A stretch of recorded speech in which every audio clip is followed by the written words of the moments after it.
Well, Dr. Bandura, I know you've made an outstanding contribution to psychology, but before we get into talking in detail about your research and accomplishments, I'd like to know a little bit more about Albert Bandura. Can you tell us a little bit about where you were born, grew up, went to high school, and so on, and college?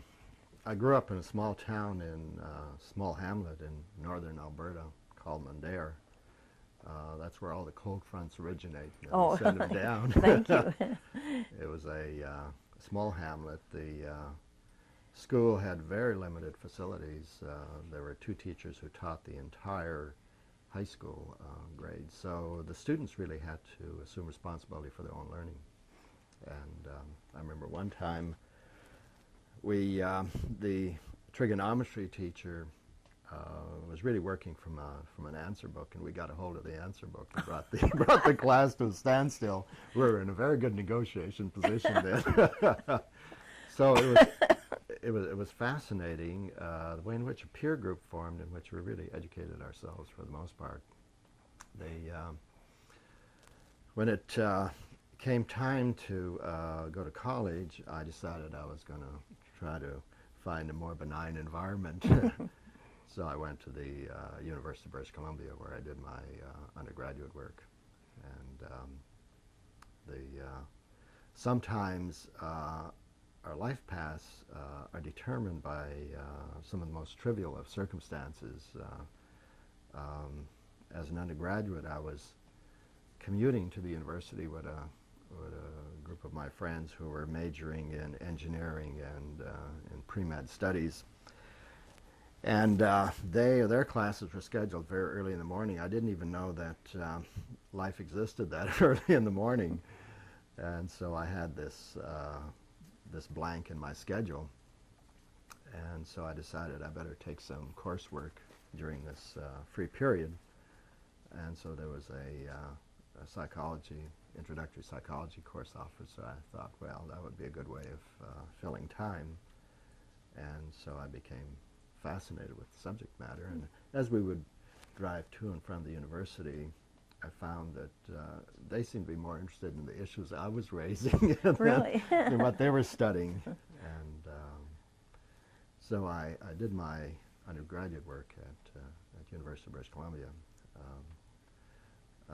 When it came time to pick a graduate school, I went to my advisor and asked, where are the stone tablets of psychology? And he said, University of Iowa. Oh, all right. And Kenneth Spence presided over the department then, of course. That Yes. was the Hullyan Shrine, and at that time it was probably one of the top psychology programs Yes. in the country. So I did my graduate work at the University of Iowa, where Kenneth Spence presided over the department with missionary zeal. Yes, he certainly had that. Yeah. Yeah, right. Backing up just a little bit, when you were in high school, what were your hobbies and other interests at that time? There wasn't.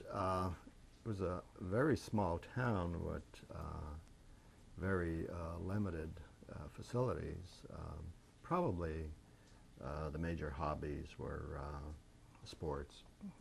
I played in the hockey team, as every Canadian has Yes. to. and then I became very much interested in subject matter. So I would do a lot of reading, and but for the most part, the activities were just hanging out and sports. When did you graduate from high school? In 1946, and during the summers, one summer I worked on the Alaska Highway, which was a fascinating experience. It was a small base camp about 80 miles south of Whitehorse. The Alaska Highway was built on muskegs, so it kept sinking, so they had to keep pouring gravel on it to maintain roadbed. And so they had these base camps about every 60 miles that were, their function was to maintain the roadbed. It was a fascinating experience because the camp consisted of these colorful characters who were either escaping their probation officer, the draft board, alimony. So what you saw is the psychopathology of everyday life, Yes. flourishing in the Yukon tundra. They're all getting away with it. They used to order large quantities of sugar, and I was wondering, what in the world they were doing with it. Well, it turned out that they had their still set up in the trees, and my main function was really to drive to Whitehorse. I was sort of the booze runner. I would be bringing their liquor supplies, and so they had the still in the trees, and as it got more and more alcoholic, see, you had a sort of a D-Day gradient plotted. They would get up earlier to go out there and taste the mash. And then one morning they got up at an ungodly early hour, and I've never seen this motley crew so mobilized and motivated. So they took off. It was D-Day, and they came back about 20 minutes later. It was probably the most despondent group I ever saw. Oh. The bears got into their mash, and they drank their entire supply. So you probably had the drunkest bears in the Yukon for a couple of days. Oh, goodness. Can you imagine drunken bears? Mm. Well, when you started college, what were your career goals at the beginning? Did you have any well-formed ones? Not really. When I entered UBC, I did not have a major in mind yet. As I mentioned, I sort of got into psychology through this fortuity of scheduling circumstances, and then I really became quite interested in the subject matter, and so I guess it was my sophomore year I decided that I would major in psychology. Who were who was your major advisor? The other influences on you at that time? Grant was Chase was the main advisor. He was chairman of the department, and he graduated from the University of Toronto, and he sort of took a very balanced view of the field and seemed to be very effective in conveying enthusiasm for the field of psychology. And it's kind of interesting because the content fades, but the enthusiasm for the field remains. And so I would say he was the major source of influence. You took behavioral courses then? Was behaviorism a strong thing in the department at Alberta? No, at that time, I think my first introduction was a course in theories of learning, and the Hilgard book, Theories of Learning, had just come out. Yes. And that's where I really became interested in the field as a field of science. I was interested in clinical psychology, but I think it was in that course that I really realized that a clinical psychology has to be rooted in some basic principles, and that the field should have some sense of accountability for the effectiveness of its procedures. And learning seemed to be the vehicle, both for trying to understand the mechanisms by which people change, and also it was rooted in some stringent criteria of whether or not your procedures are having any effect. And what year did you graduate with your undergraduate degree then? I graduated in '49, so I essentially completed 3 years, the 4-year program in 3 years.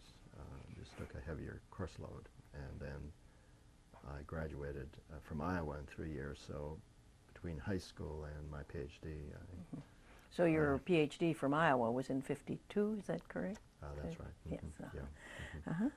And when you went on to the University of Iowa, who were the people there, aside from Kenneth Spence? Were there others there who influenced you strongly? Well, there was, Kenneth was sort of as I say, he really ran the department with missionary zeal. The whole program was oriented around Hollian learning theory, and Farber was teaching the courses on psychopathology, and from a Hollian perspective, Judd Brown was teaching the courses on motivation, again from a Hollian perspective, and then in clinical, Millard and Dollard were sort of influential figures, although they were not at Iowa. I was wondering if they had been at Iowa at any time. No, but you see their book on what was it, psychotherapy and learning came out about that time. What they were doing is really translating psychoanalytic theory into Hollian language, but it was sort of the bridge in which there was an effort to conceptualize psychotherapy from a learning process, and then I was influenced by Miller and Dollard's book on imitation in learning. I really had questions whether, you see, at that time the dominant model was that behavior was shaped and regulated by external consequences, and I had some questions as to whether or not one could really transmit the language, the mores, the complex competencies required through that mode of learning solely. Because in a way it's a very slow, tedious, and hazardous process of learning, particularly if there are errors. Yes, indeed. You can't afford to make very many errors if you can get maimed or killed. Now, in the laboratory studies, of course, we protect the animal from those kind of errors, and so I was really looking for some way of supplementing learning through the effects of actions through some means in which you could short-circuit much of that process and transmit sort of the basic structure of behavior in a quicker and more effective way, and then you use the effects of response consequences to sort of refine the behavior. So I became very much interested in what they had to say about learning by imitation, because in that model you really have the structure of the behavior modeled for you, and you can pick up most of it without having to go through the tedious the trial and error process. Trial and error process. And so that's where I became very much interested in, that was sort of the beginning of my interest in modeling. Now when I look back at the theoretical conceptualization of imitation that Miller and Dollard presented, it was pretty much discrimination learning. Namely, you needed a cue, you needed a drive, you needed a response, and you needed a reinforcement to get imitation. And so it was primarily the paradigm was one of discrimination learning, with the model serving as a social cue. And the responses were simple enough that there was really nothing much learned. The model was simply cueing behavior, matching behavior, which was reinforced. And then, so I began to have two questions about that conceptualization of modeling or learning by example. One, it seemed to be primarily a instrumental learning process that was being described, and secondly, imitation was always conceptualized just as response mimicry, where you're matching the exact response of the model. Now that would have a very limited impact if you could only learn what the model was exhibiting. I became interested in conceptualizing that process as modeling as one in which a person observes a model pattern of behavior. During the acquisition process, they do not perform any responses. There's no reinforcement administered. And you test for the extent to which they've learned by observation in the absence of the model sometime later. So you see, during the exposure period, no responses or reinforcements are are present. And during the test, there is no modeling cue. And so the observer had to have some kind of representation which then served as a guide for action. So I was more interested in delayed modeling where the person simply observed and there was no modeling cue to generate or to activate the behavior in the test situation. And I was interested in conceptualizing modeling as a much more as a broader phenomenon.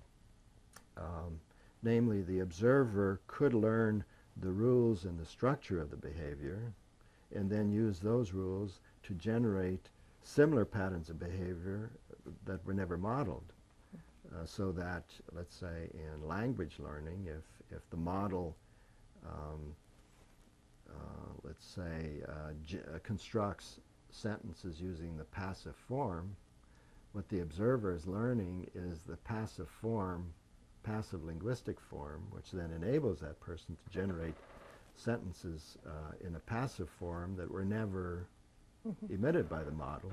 And so by emphasizing the acquisition of the rules and the structure of behavior, it was possible for the observer to go beyond what they have seen and heard.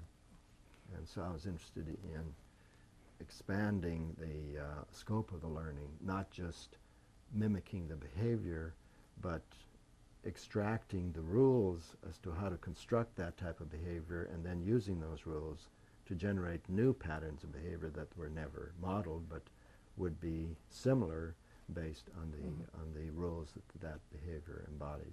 So you've gone 2 or 3 steps beyond ordinary discrimination learning paradigms. That's right, because you see, there was no. See, if you look at the operant model of imitation, you had the triad. You had the model stimulus as the SD, and then you had the matching response, which was then reinforced. Well, I was interested in a paradigm in which the model stimulus is present during the acquisition, but there's no responsive reinforcement. And during the test, there is no model stimulus present. So all 3 elements were essentially absent at different phases of the learning, and that was the common form of observational learning. Namely, children observe parents, and they don't necessarily exhibit the behavior at that particular time, but let's say later in doll play they can reenact all the roles and the language and the complex patterns of behavior that they had learned through observation. They also learn bad habits at their little friends and bring them they home. They sure do. And they represent them very well until they have a chance to try them on their parents. So in terms of the modeling research, I wanted to expand the scope of that influence as really a powerful, pervasive influence that enables one to acquire sort of a broader range of competencies. Then the other thing I did in the research was to try to expand the range of effects that exposure to models might have. The first was observational learning. Do you acquire new patterns of behavior through observation? The second was the way in which modeling can strengthen or reduce restraints over pre-existing behavior. And so these were studies in which, let's say you have a setup in which you have a model exhibit some novel patterns of aggressive behavior, and in one condition the model got punished for exhibiting that behavior. In the other condition, that behavior produced rewarding consequences. And we were able to demonstrate that that seeing models rewarded tend to increase the likelihood that children would exhibit that behavior, and seeing the model punished would likely reduce the likelihood that they would exhibit that behavior. Now, in these paradigms, they were both learning novel patterns of behavior and also learning restraints over it. And then we were able to demonstrate that while observed punishment may inhibit behavior, it may actually facilitate learning, because children become very attentive to the pattern of behavior. So we did studies in which we would have models rewarded, punished, or left without consequences. And then we would measure spontaneous modeling and demonstrating that the consequences of the model did in fact affect the likelihood that children would exhibit that behavior. And after the spontaneous test, we would ask them then to demonstrate everything that the model did by introducing a lot of positive incentives. And it turned out that seeing models punished, while it may have inhibited spontaneous performance, sure enhanced learning. Were these all done with the Bobo dolls, or these? Oh yes, yes. Famous Bobo doll. The Bobo doll has followed me. Yes. Whenever I give talks at universities, there's sometimes a Bobo doll near the podium. It's achieved stardom, and students come up and ask whether I'll autograph their Bobo dolls. Oh, okay. So the Bobo doll has achieved stardom. That's great. So you would say this book on imitation and learning was really one of the most influential ones at that time?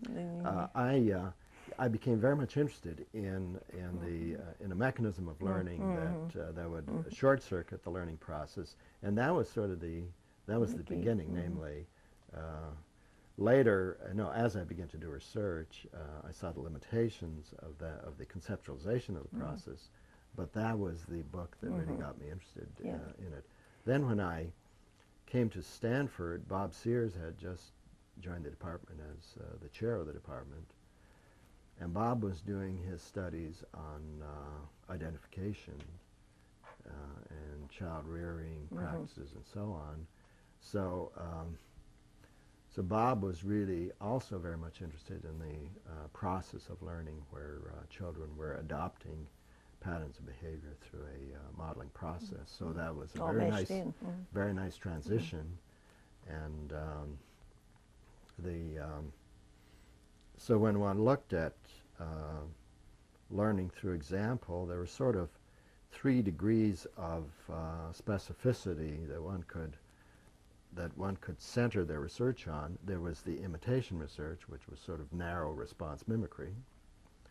Then there was identification, which was sort of wholesale incorporation of behavior patterns, which that was emphasized strongly in most of the psychodynamic theories. I had considerable question about whether this kind of wholesale adoption of behavior was occurring. So I centered my research at this intermediate level of generality, namely, you were going beyond response mimicry, but modeling was considerably discriminative rather than just omnibus, in which you adopt all the patterns of behavior. What term do you use to best describe this intermediate stage? Is the observational learning? Yes. Yes, that's the word you use, as distinguished from imitation. That's right. Which is response mimicry, yes. And then if you expand the range of effects, you see then you have the inhibitory and disinhibitory effects of modeling. Then the third effect is simply response prompting, namely our whole fashion and taste industry is based on modeling, in which the social facilitation was distinguished from observational learning or from disinhibition, in that no new responses were being acquired, nor was there any change in restraints, but it simply served as an occasion for engaging in the behavior. Then the models also serve as emotion arousers, so that we are frightened by the fear of others, and we're repulsed by the repulsion of others. So I also became interested in the extent to which models may be producing vicarious arousal, where you are aroused by the experiences of the model. Now, if it only resulted in vicarious arousal, it would be a phenomena of limited interest, because as long as the model isn't there, nothing is left. I was interested in how observers can acquire emotional proclivities from the vicarious arousal, so that seeing models frighten something can produce learning of fears toward those objects, even though one has had no aversive experiences with them. One of the mechanisms for acquiring phobias, That's right. apparently. And that was, so I became interested in the role of modeling in transmitting fears and altering attitudes, values, and emotional proclivities.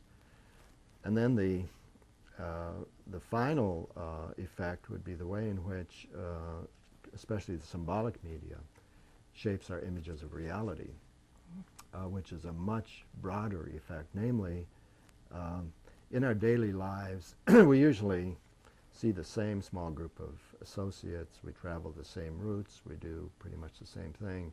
So really the reality that's based in direct experience is very limited. It's, Yes. But yet we have beliefs and attitudes toward places, persons, and things that we've never been to. And so here you have the power of the symbolic environment now. Much of the attitudes and values and behavior patterns can be shaped by observing the symbolic representations of reality in the media.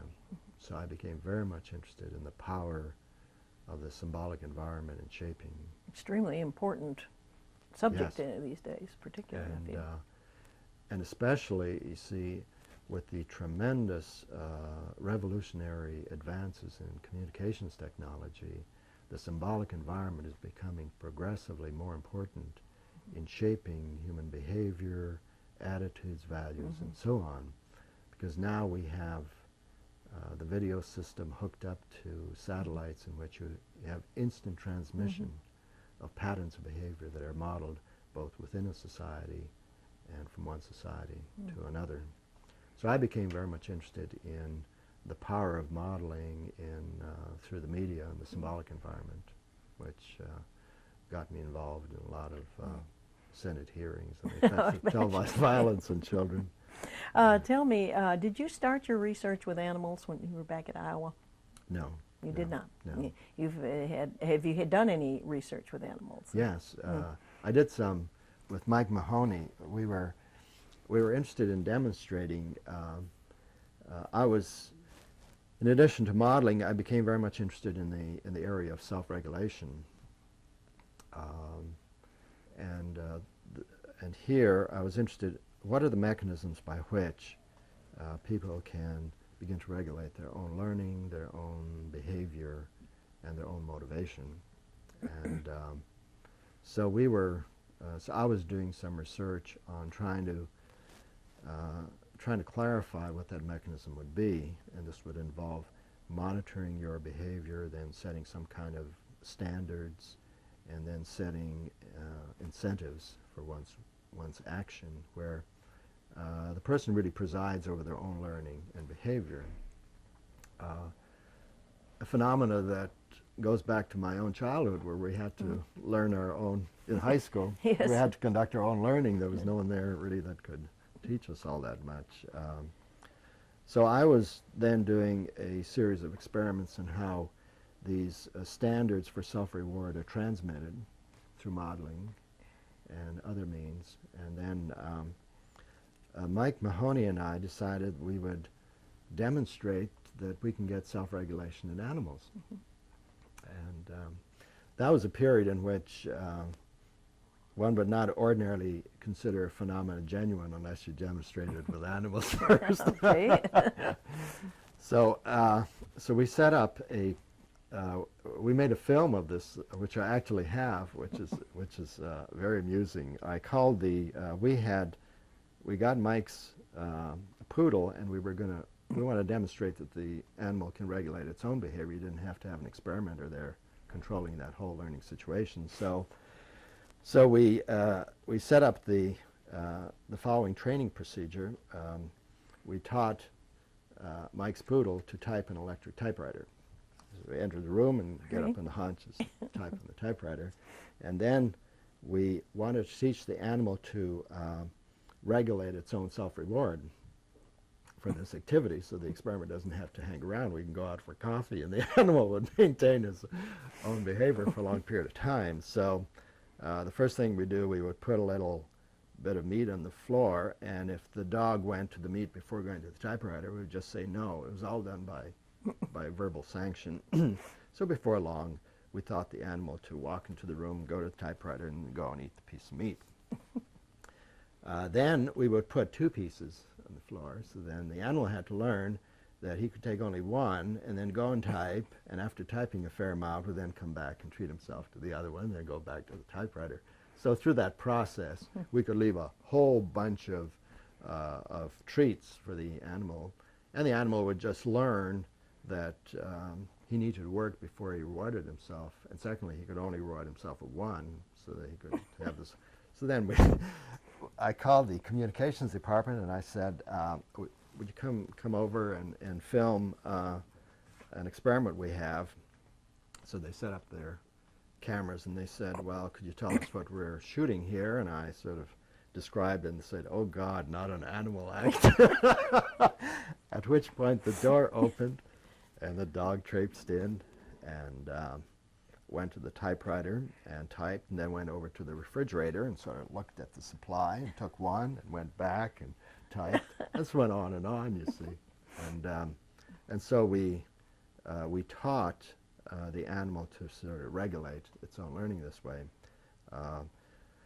I would show this film when I would give a colloquium talk, and a hand would go up and said, Professor Bandura, did that dog type anything meaningful? I knew it was going to be a long afternoon. Yeah, right. So when I got back, I asked the film crew to come back and film a close-up of a page in a typewriter that says, I typed, therefore I think I am. All right. Well, then we extended those experiments really to some formal experiments involving pigeons and monkeys, in addition to Mike's dog, all of which were ones in which we were demonstrating that the animal can acquire the capability for managing its own behavior through the self-regulatory system, and so those were the animal experiments we did. Did you do any with animals on the observational learning or no, anything? I didn't. No, Okay. I was fascinating with the issue because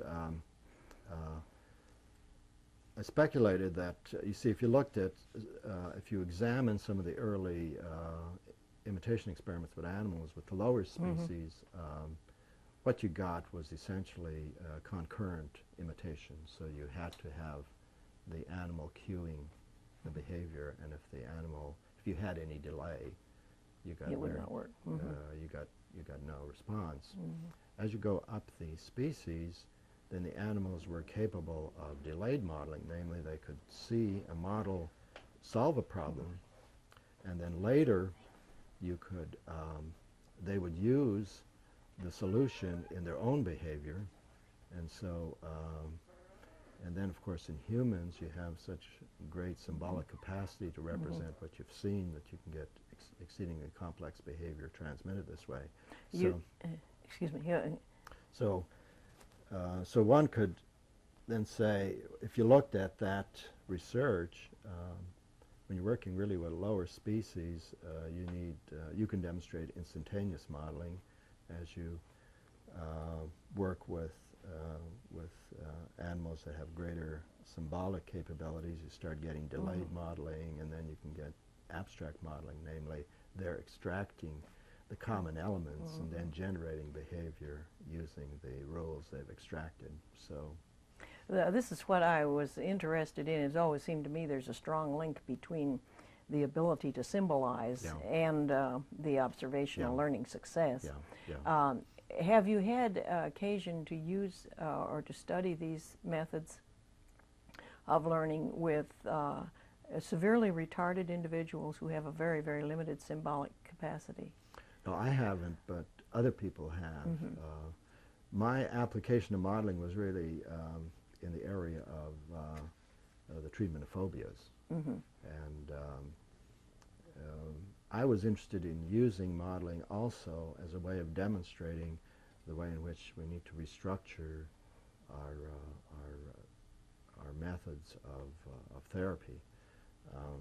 See, when I began as my career, see, most of the methods of therapy were based on the interview as the vehicle of change. And the assumption was that by examining reports of one's behavior and whatever the person was exhibiting in relationship to the therapist, that they would gain insight into the determinants of their behavior, and then their behavior would change. Well, what the research was showing, that people were acquiring all kind of insights, but there wasn't much change in behavior.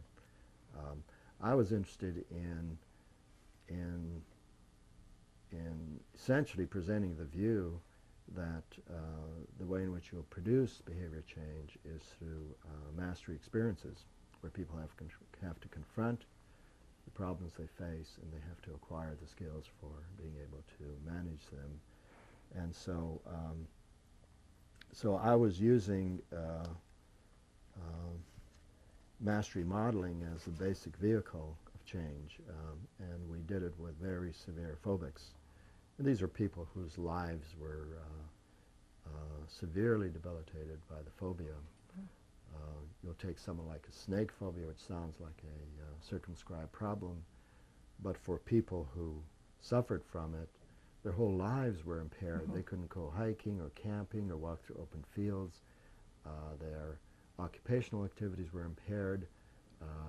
You have firemen who couldn't fire brush fires. You have plumbers who couldn't work under houses. You had telephone repairmen who couldn't get to the telephone pole. You had geologists who couldn't do field work. They all suffered from recurrent nightmares, and some of them had more idiosyncratic problems. There was one woman in San Francisco who read about a snake escaping in the sewer system in Santa Barbara and couldn't go to the bathroom for 3 weeks in the city, despite all reassurances that the systems were not interconnected.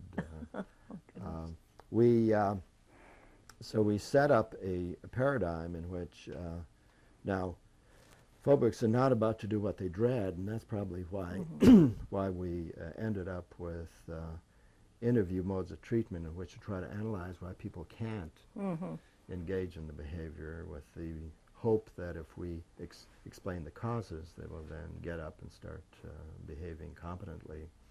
So we set up, and this is with graduate students. Bruni Ritter and Ed Blanchard were working on these projects. Set up a paradigm in which people first observe a model, exhibit the coping strategies, and disconfirm their worst fears. Then the next, so what you do is you introduce a lot of response mastery aids that enable them, phobics, to succeed despite themselves. The second aid was to use graduated tasks, so that you start out with very simple tasks, and you would never ask them to do anything that they could not do with a little extra effort. So if they're too phobic, they may be observing through a one-way mirror. Then gradually you get them to the door, and gradually you get them to a cage with a scary beast, and so on. And so through graduated tasks, you begin to get them to move. The other response aid was to use graduated time. People will be unwilling to risk getting involved in an activity if they think they're going to get trapped in it for a long period of time, but they're willing to risk it if it's for 10 seconds. 10 seconds, and as they begin to see that they can manage, you can expand the time. The other was to use joint performance. They may resist doing it by themselves, but they'll do it with the therapist, and then you gradually fade out the amount of support. Another would be to change the severity of the threat, so that if, let's say, in applications we made to agoraphobia, if they fear shopping in a huge Safeway, we will have them shop in a small neighborhood grocery store where you simply reduce the severity of the threat. So what we were demonstrating is within about 2 hours we could wipe out a phobia, and then we programmed self-directed mastery on the assumption that some of the biggest therapeutic benefits occur after functioning is restored. Namely, let's say if a person overcomes, let's say we did some of this work with children who had dog phobias, and if a child overcomes a phobia but never has had any contact with the dog, and should they have a negative one, that would reinstate the fear. But if after you restore functioning, they've had many positive and neutral experiences with a dog, should they have a negative one, the positive and neutral experiences in that context, that aversive experience would have very limited capacity to reinstate the fear. So then we just programmed a lot of self-directed mastery in which people performed progressively more challenging activities on their own, just to convince them that they had restored capability rather than they succeeded because the therapist had engineered this whole thing.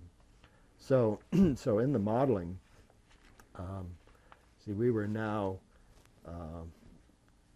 turning those principles into really powerful treatments, so that within, let's say with the phobics, within a couple of hours we could wipe out phobias in everyone. And it was fascinating to see how waking mastery transformed dream activity.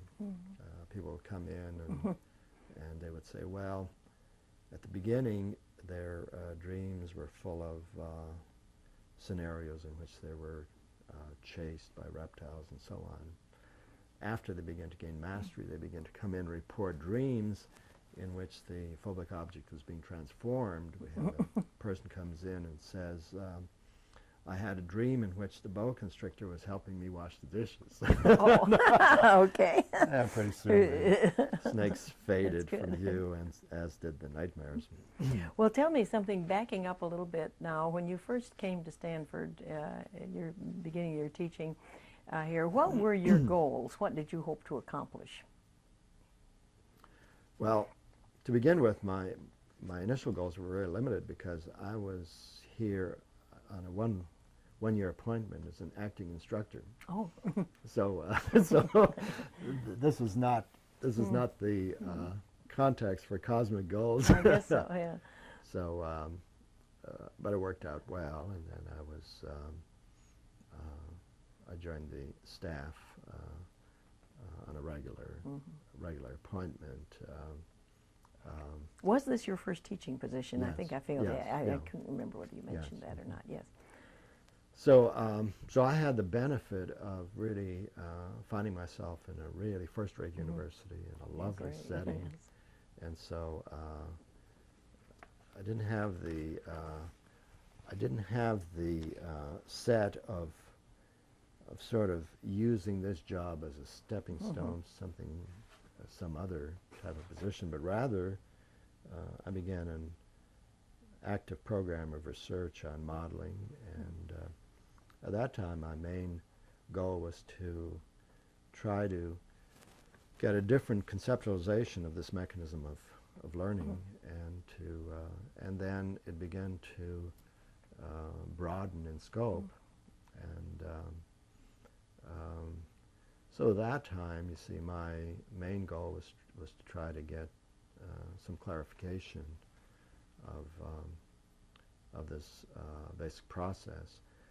Then I began to expand into the area of self-regulation, which is now adding another element, and And then as I began to put some of these things together, I then became interested in the possibility that one can eventually build a more comprehensive theory rather than just studying a particular phenomenon. And that's when Dick Walters and I wrote the book on imitation and personality development. And then in that book we tried to then present a broader conceptual scheme. And during this time period in your teaching and research career, was there any dramatic event that, let's say, altered your career or altered your goals appreciably? It didn't alter the goals. I think it altered often the way in which I was conceptualizing phenomena. And it's an interesting phenomenon, namely, how does one transcend the limits of one's own theory? Because you can get trapped in it.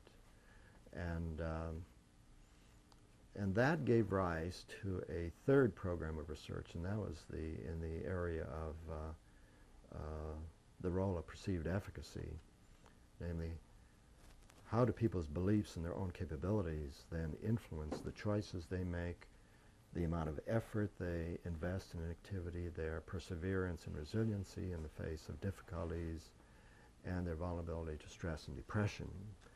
And that grew out of that research we were doing on mastery modeling. I was doing an experiment to demonstrate that if you program self-directed mastery after functioning is restored, you then may be able to reduce vulnerability to defensive relearning through aversive experiences. And so we set up experiments in which people did or did not have the benefit of self-directed mastery after functioning was restored. Then we did a long-term follow-up to see how well those changes were maintained. And people were coming in and telling us how their lives had changed in areas that had nothing to do with phobia. They were coming in and telling us that they're much bolder in social relationships, they're not as timid, they're bolder in public speaking. Well, you know, reptiles really don't converse much with people in treatment, nor is there much opportunity to practice public speaking with a squirming reptile. Yes. So these were sort of broad transfer effects that were not easily explainable on any physical dimension. There's no reason why overcoming a phobia with a reptile would increase one's public speaking. That is in there, yes. And what they were telling us is that the treatment, while they were very appreciative of us curing their phobia, the treatment had a much more fundamental effect. Namely, here you had the dramatic experience of being plagued by a phobia that had impaired and constricted their life for 20, 30 years, and they overcame it in a couple of hours. And that had really transformed their view of their own changeability. They said, if we could change this radically in this area, maybe I have the capabilities to change in other areas. So what they were doing is essentially testing themselves in new areas and finding out that they could handle them. And they were coming in and reporting to us the way in which they were presiding over their own change through their belief that they now could master situations that they previously avoided. So then what I did was really restructure my research to study the mechanism of how do people acquire beliefs about their own capabilities, and how does this affect their choices, their motivation, their vulnerability to stress. When did you begin this research? That began at about 76. Yeah. And then that opened up large areas of research that were conducted by others as well as myself in the area of, it began in clinical work, but then people were adopting the theory in behavioral medicine, where I've been collaborating with people in the medical school, setting up new treatment programs, so that then it got adopted in developmental psychology, in in self-directed learning in children, and in organizational behavior, in athletics, and so on. So I'm about 3/4 of the way through of a book I'm writing now on perceived efficacy, the exercise control, which really sort of documents the burgeoning programs of research in all these different fields. Certainly Hull began with animal subjects, and I'm sure there was a lot of research done at Iowa with animal subjects. Oh, yes. What do you consider the general relevance of animal research to human problems? Well, when I began the field, of course, that was the paradigm for trying to understand human behavior. Then I think there was a gradual shift in the direction of giving greater recognition to cognitive factors, and of course with the advent of the computer, the mindless computational program just became the agenda for psychology and totally took over. Well, what contributions did animal research make to your work, do you feel? Well, I think it served as the see, most of the most of the early research on imitation was really based on animal research, and so that was the beginnings of my, so much of the early work that I was reading about really involved the use of modeling in animal paradigms. So I think that sort of served as a vehicle for expanding research to the human level. What principles from the animal laboratory do you feel translated most readily to the human situation? Well, I think see there, it's difficult to tell. See, some of I think the principles in the regulation of behavior were much more easily translatable than the process of response acquisition, because I think the acquisition of complex patterns of behavior is much more dependent on symbolizing capability and so on, which you could do with higher species, but you couldn't learn all that much, let's say, with working with lower species. When it comes to the regulation of acquired patterns of behavior, it seemed to me that many of the principles that were established with animals certainly operate in the case of humans, but that's more in the regulation of established behavior rather than in its acquisition. Okay, do you feel then that there are some areas where animal research is not relevant or where the principles break down with human beings? Well, I would think wherever you're really dealing with complex behavior, that there you really have to rely on symbolic mechanisms. But as I mentioned, it's not dichotomous. It isn't Yes, animal right. humans. It's a continuum. You're talking about a continuum of capabilities, and so there are certain limitations imposed by limitations in symbolic symbolization capacities. We did talk a little bit about animal observational learning experiments. Have you done anything with acquisition of phobias by observation in animals, or do you know of somebody who has? No, I think the experiment that Watson did probably never get through any human subjects committee. Yeah, right. No, there were where the observation. Well, we did an experiment on acquisition of vicarious acquisition of conditioned emotional responses through observational learning, and it was a setup in which you had a tone sounded, and then the model presumably was getting shocked and exhibited an emotional response, and then this would be repeated. And then we had the observer hooked up to where we were monitoring conditioned emotional responses in the observer. So you would have a paradigm in which in which you have the model undergoing the aversive pairing, and Yeah. you're measuring the extent to which the observer is acquiring fear Oh, this on a was vicarious humans. basis. This Yes. was humans. Yes. Well, Yes. I guess my question concerned the acquisition of a phobia or a fear, severe fear or emotional experience in an animal. I've made, you might say, the naturalistic observation that we had one dog who acquired a fear of storms from another dog. Yes. Have you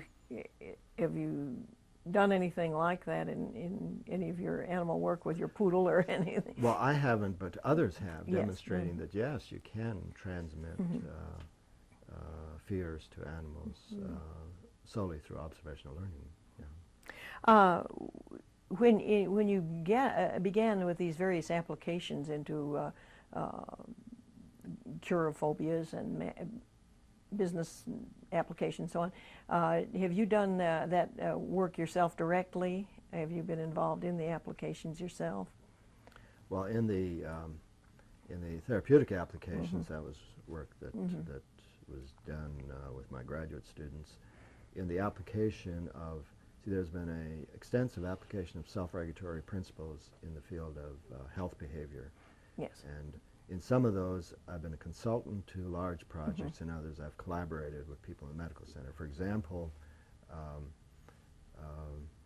there's a basic change in the in how we're conceptualizing health and illness. It used to be the biomedical model in which you had infectious diseases Yes. producing illnesses, and then and instead there's been changed to a broader biopsychosocial model in which we're really talking about the extent to which people exercise some control over their own health, because most people die prematurely of preventable habits, bad habits, and also their lifestyle habits are contributing to many of the leading causes of chronic diseases and so on. So what we have now is a much broader vision of health as a biopsychosocial model in which psychosocial factors are really playing a very critical role in human health and illness. Well, you had Farquhar and Maccabee were drawing on social learning theory and setting up community-based programs to try to reduce risk for cardiovascular disease, where they were using Monterey and Salinas as the experimental cities, and San Luis Obispo and so on as control cities. And those were programs in which you apply the principles of self-regulation, namely people have to monitor their health habits, they have to set proximal sub-goals for changing them, they need to set up supporting incentives to motivate themselves to do it. And so they were doing really clever research in which they were translating these principles and using the mass media and local social networks to really change the health habits of entire communities. So that was one in which I was more in a consulting role. When did this work begin? Do you remember approximate dates? That was probably somewhere in the 70s, and it's been a continuing program. Then I've been collaborating with faculty in the medical school. One illustration would be applying self-regulation principles again to risk reduction, but trying to transform the delivery system. For example, elevated cholesterol is a risk factor for coronary events. If you do an analysis, there's, let's say, X millions of people in the Bay Area who have elevated cholesterol. If you then find out how many physicians are doing any nutritional counseling, virtually zero. And then if you consider the number of nutritionists in the area and ask how much time they spend trying to get people to change nutrition that might be contributing to elevated cholesterol, there aren't too many around and they aren't spending too much time. We figure with this dysfunctional system it would take 30 years to make any dent on cholesterol in the Bay Area. So DeBusk was working on a model on how to combine the power of computer delivery with the principles of self-regulation that we were developing. And so what we did was essentially set up a new system for risk reduction in which would be a functional one. Namely, you develop some detail, you can give detailed knowledge to people as to how their, let's take cholesterol as just one example, how their nutritional patterns are contributing to cholesterol. Then you do a baseline analysis of what their eating patterns are, and then you set up proximal goals as to how they should try to reduce patterns that are contributing to cholesterol, and then to increase patterns that might be beneficial to their health. And then what you have is you have a computer in which you have the database on each individual, you have the baseline, and then you have the proximal sub-goals, and you have a single nutritionist oversees this computer system. The computer then sends out to the participant a printout of what their baseline is, what their proximal goal is. The person returns to the medical center a progress report, and then they get a printout of the progress they're making. So they're really high fidelity feedback of how their health habits are changing. So you have one person, we did it on trying to reduce cholesterol in the workplace. So you have one nutritionist overseeing the system for 200 or 300 people in businesses, in which we're reducing cholesterol through this kind of system. And now we have just completed a study in which we're essentially addressing the issue that if people have had a coronary event, they get very little post-coronary care. I mean, cardiologists are too busy, and no one really sees them too often. And after they've had a coronary event, they usually have the bad habits that help produce it. And unless those are changed, they're going to have another one before long. And so we had 5 Kaiser hospitals participating in the project, and when half of them are their usual post-coronary care, and in the other half, we're using this computerized system to change nutrition, to increase exercise, to have them change, to give up smoking. So what we're doing is targeting each risk factor and having this intensive habit change program that's administered by a single nurse in the entire hospital. And we were able to demonstrate that that post-coronary patients who had the benefit of this self-regulation system were achieving greater reductions in bad cholesterol, increasing good cholesterol, were exercising more, more of them had quit smoking than those receiving the usual hospital care. Now, this is an intensive case management system that now is readily transportable to other health habits anywhere. And so this is a program in which we really are trying to develop new delivery systems combining the knowledge of computer delivery with our knowledge of self-regulation. The other program is in collaboration with Holman, who's a immunologist in the medical school. He has been running a large arthritis program there. And it's addressing the basic issue that the growing major disease is chronic disease now. As we keep people living, now there's more time for bad habits to produce chronic diseases. And so the real crisis in medicine is how to manage, well, the first one is how to change habits so people don't develop chronic diseases. The second is the self-management of chronic diseases. And so what we were doing is trying to develop a generic model as to how people can really function productively with chronic diseases through a self-management program. And the first demonstration was in the area of arthritis. When did that take place? That was about 5 or 6 years ago. Mhm. And so essentially what we have is again, we develop a self-regulation model in which arthritics is given a great deal of information about their condition. We get baseline measures of what their pain level is, what their activity level is, and the way in which their productivity and so on.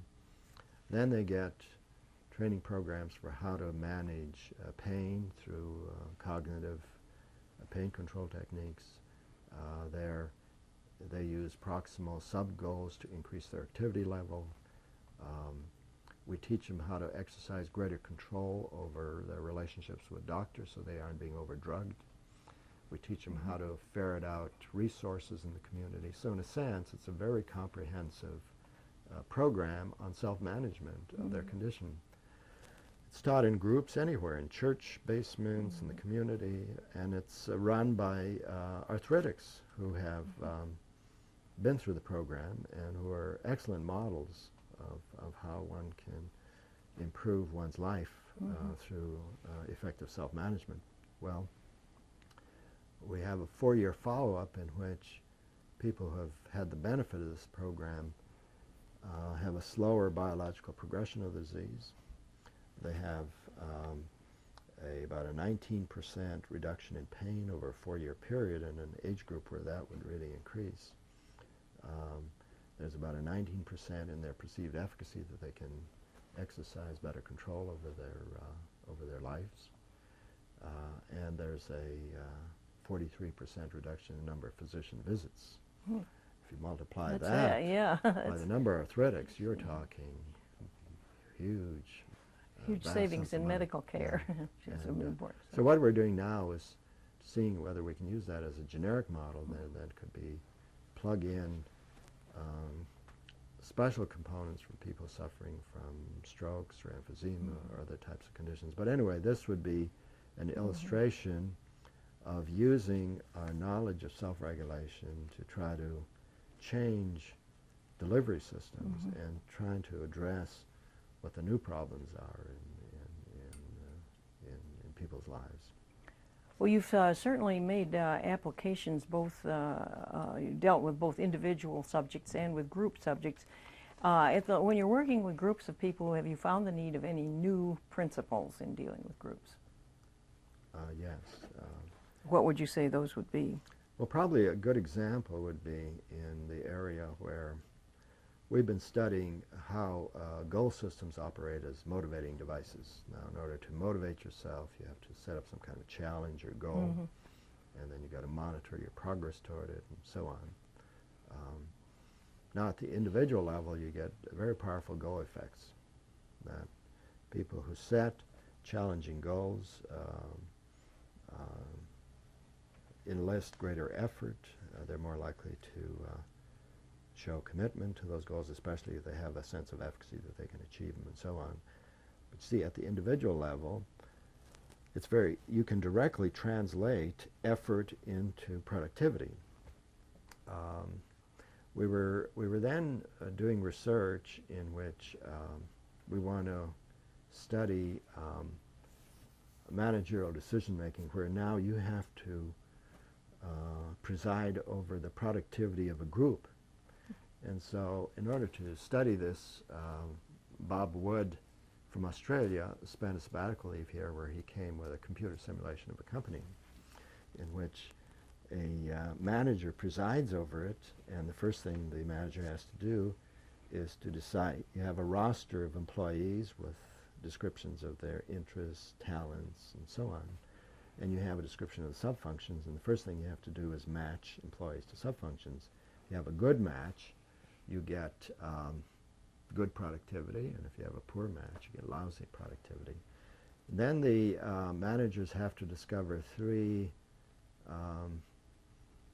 motivating devices to try to increase the motivation of the group, and these involve how they use goals as incentives, the extent do they supervisor, do they over-supervise or under-supervise, and also the way in which they have social commendations and so on. So it's a setup in which they get multiple job orders, they have to make all these decisions, and then the computer then gives them immediate feedback of what the productivity of their group would be if they had made these decisions. Now, at periodic intervals, we measure their perceived managerial efficacy, their goals they're setting for the group, and then we have a very good behavioral measure of the quality of their analytic thinking, because if they change too many things simultaneously, they have no way of knowing what produced what. Well, it turns out that at the individual level, goals have very powerful effects on motivation and performance motivation. At the group level, they have weaker effects, because you see, you have to work through others, and therefore I can have high aspirations, but if I can't get others to follow my guidance, then those aspirations are not realized. So you get a weaker effect at the group level than you do at the individual level. That would be one example in which the principles to some extent apply, but then where you're dealing with a more complex situation in which you have the interdependence of influences operating, that's quite different from situations in which I can exercise direct influence versus situations in which I can only achieve something by indirect influence. I have to work through others to get there. And so I think that, yes, there are, similarly, let's say there's a growing recognition that there's a tremendous acceleration of change in, let's say, organizations now. They have to continually innovate. They have to monitor what are the new trends and new technologies. And you have the fascinating issue for learning theorists, namely, they have to be able to begin to lay the foundation for the new products at the height of their success. And so we've gone through a situation in which digital, that whole Cambridge high-tech industry, Wang, stuck with mainframe computers or mini computers when the personal computer was really coming into the new technology. They were slow in picking up the new trends, and so now they're deep. Well, Wang is already gone, and IBM is turning out to be pretty close to the General Motors, or the Chrysler. They're so what you have is a situation in which organizations have to learn fast, they have to monitor, they have to, and so what happens is that the entrepreneurs who can do these things more directly without corporate inertia are the ones who are picking up the new generation technologies and exploiting them, whereas these larger organizations have difficulty. Well, if you look at the organizational level, you have all these little subcultures with vested interests competing with each other, and essentially resisting change, whereas at the individual level that might not occur, because all you have to do is contend with yourself. In an organization you have tremendous interdependent influences which dictate what the course of that group will be.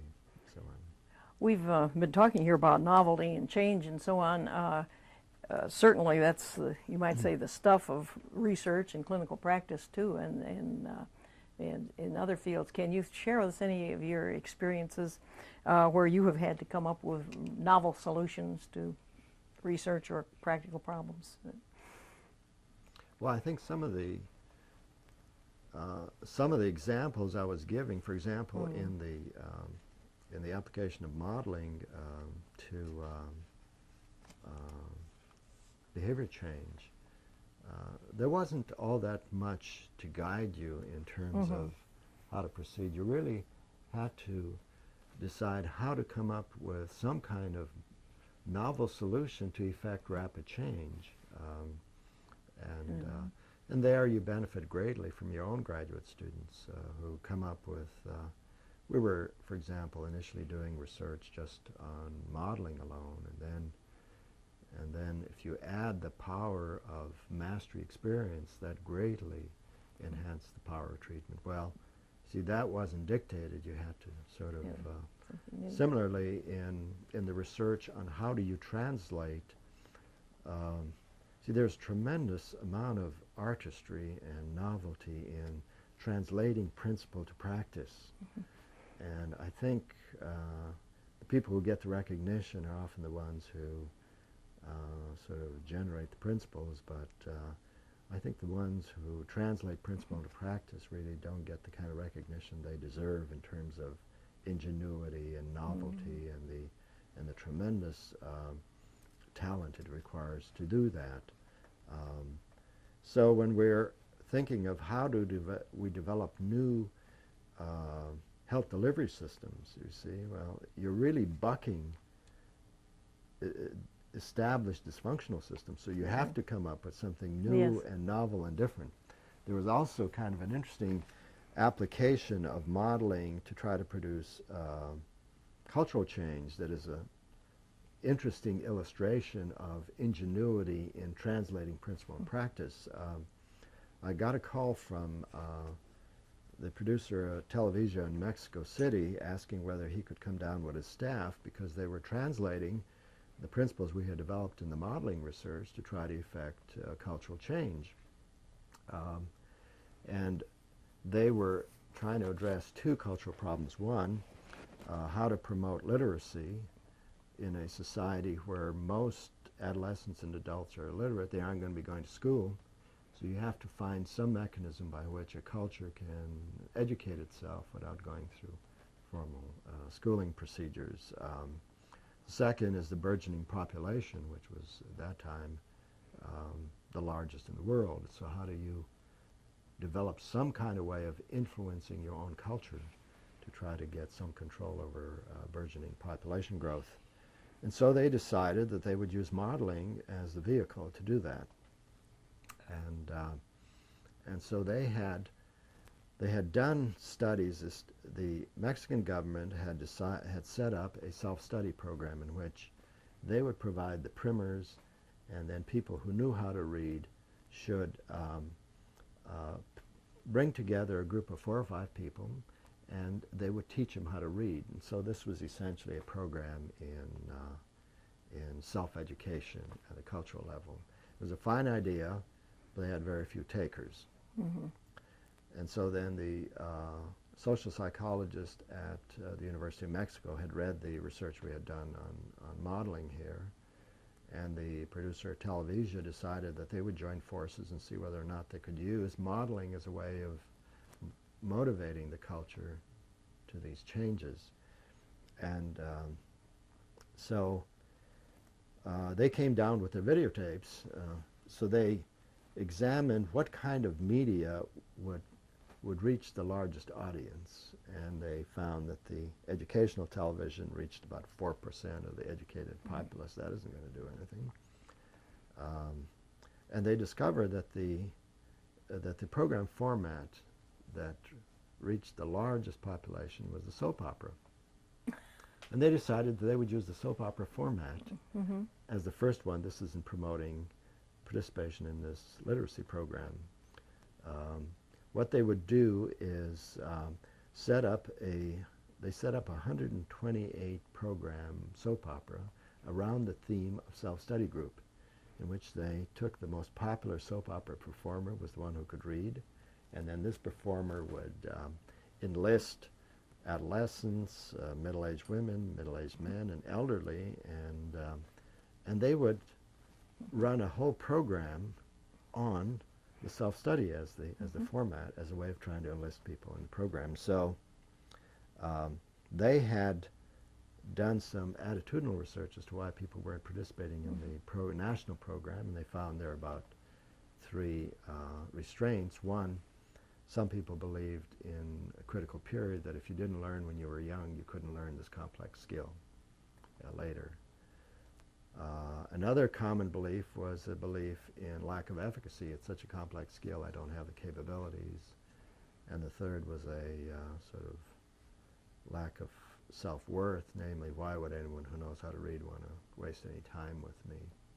And so what they did is they built these into the program. Namely, this person would try to enlist a person. They would voice one of these attitudes, and then they would essentially change them. Well, they came and they said, well, we built this program on 5 or 6 principles of your research. One, people are more influenced by prestigeful models, and so we picked the most prestigeful. Secondly, they're even more influenced by assumed similarity, so we picked people that corresponded to the kind of people we want to enlist, so they could see people like themselves mastering their skills. So that was the second principle. The third was people aren't going to be influenced by modeling if they don't see any benefits that accrue from it. And so what they did was tied in both a national benefit, namely that a nation has to be literate in order to be able to be efficacious. And secondly, they tied in a self-development benefit now, namely that people need to develop their own capabilities, and society benefits from people who have developed their competencies and so on. Then they said another is you have to have attention. So you have to attention is a very important determinant of whether people are going to even watch. And so what they used emotional melodrama as a way of really getting deep involvement of people. There was an example they had in the videotape that showed me was this person who knows how to read is trying to enlist a middle-aged woman to join the program, and she voices some of these attitudes as to why she can't benefit from it. She then reveals that as a child she wanted to go to college and she had these ambitions, but then life circumstances were such that she had to give it all up, and she's in tears, and they had an instant translator who is in tears also as he's translating, so there was really deep involvement. Then the final principle was, if you're going to have change, you have to ensure that what is being modeled is being supported in the larger environment. And so they built in ties to the program, so the group would go to the place where the books were distributed, and they had everything built into the program, so you had quick transfer. And then at the end of the programs, they would have a person announce that these books are being distributed and where and so on. So they had very good ties between the program and the larger environmental settings. So what they found in that study is that the media program greatly increased positive attitudes toward participating in the program. Before the program in Mexico City, they had 99,000 had participated, and then after they had, during this media campaign, they had 850,000 had participated, so they were getting huge increases in participation. But there, tremendous ingenuity in translating principle into practice. The other example where they were working on trying to deal with the population problem, they decided that they would focus it on family planning. And so they used discrimination modeling really skillfully. They had one family which had only one child, very wealthy, sort of self-centered, and that was to demonstrate that small families don't necessarily mean happiness. The second was the model family, in which the mother worked in the family planning clinic, and they had pretty good control over their family size and lives. And they were really modeling what the sort of ideal pattern would be. And then the third, these are 3 sisters, and the third sister was living in this impoverished setting with in deep poverty with 11 kids, and her kids living with them. She looked as though a bulldozer had run over her. And that was to model what the consequences are of these huge families. So they used discriminative modeling in a very clever way. So I think where you really often have ingenuity is how do you get from principle to practice? Out in the field. So yeah. Have you observed any drift in the programs that you've had, that you have set up or helped set up with your in let's say out in the field in your different applications. In other words, once you have set up a program, it seems to be going along well, then after a while does it tend to fall apart? People drift away from the principles, or have you had good luck? Well, in the area of therapy, of course, you have very good luck there because you see the conditions are very favorable toward management of it, toward maintaining that behavior. Namely, you have exceedingly high rate of success, so there isn't any incentive not to adhere to the program. Secondly, let's say we did 5-year follow-ups and people came back, just as bold as they were before. But you see, once you remove the phobia, their life just expanded, yes. and there'd be no reason for them to to go back to that pattern of behavior. But in areas where you need large environmental supports for the behavior, and in areas where there you see you have to keep monitoring the system and keep maintaining it, otherwise. In the medical applications, for example, in maintenance of good health and things of that sort, there'd be more room for breakdown. There would be more room for lapses and so on. So there, what you have to do then is to essentially deal with the problem of how do you deal with failures in self-regulation, how do you deal with lapses to old patterns of behavior. And so what we've done there is try to equip people with the kind of skills that would enable them to maintain regulation in the face of adversity, and also to demonstrate to them that successes don't necessarily come easily.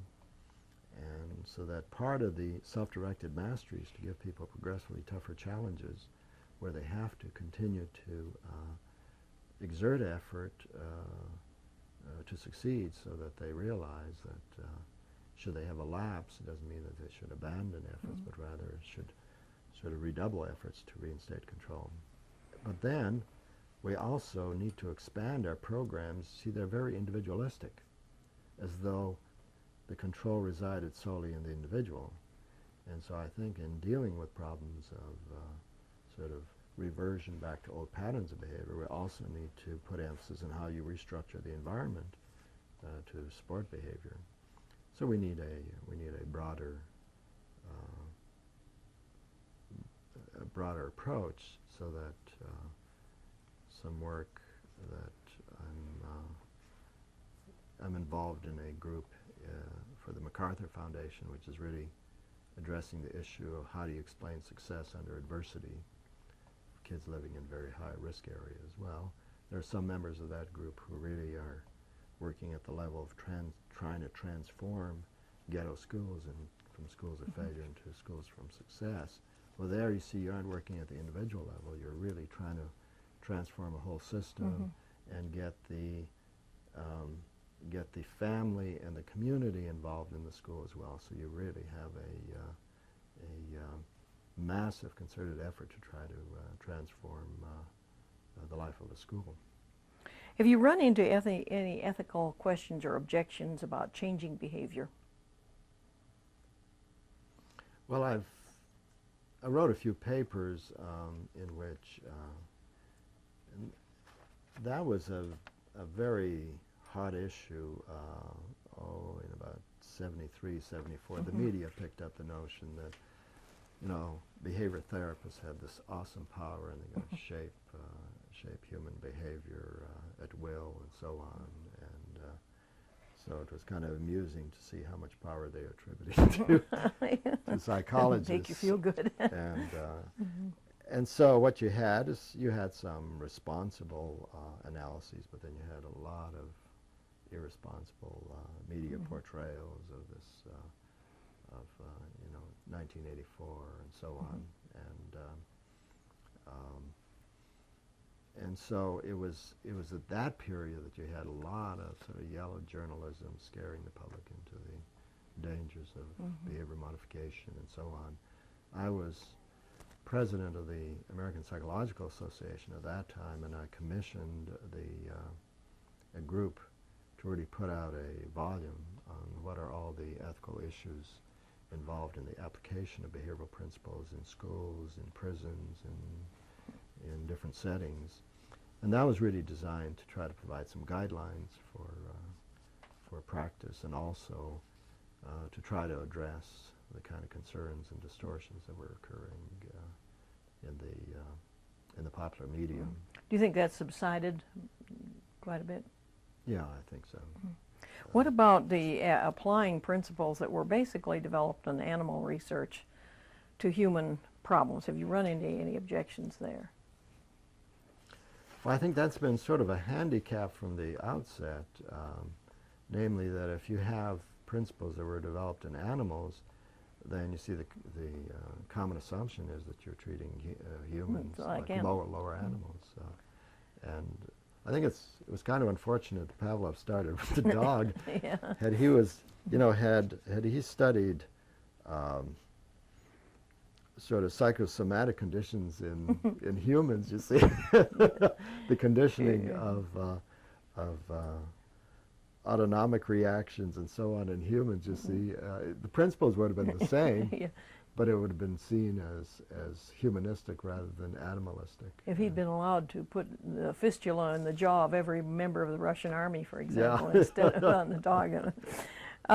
What about administrative resistance when you try to institute a program of application of methods? Have you run into any administrative resistance, let's say? Oh yeah, all the time. All the time, all okay. the time, because whenever you're introducing something new, you really are bucking an established set of practices, and there's no reason why they should be all excited about adopting new programs. Namely, it threatens their status, it requires them to restructure their practices and so on. So there's no reason why anyone would be.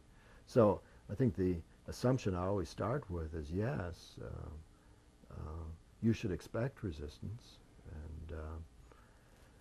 and then if you want to produce large-scale change, you don't sit around and worry about what you can't control, but rather you want to pick a setting in which someone will be receptive, and you want to use that setting that will give you the optimal conditions for demonstrating what your model can do, and then you use the power of example to change the resistors.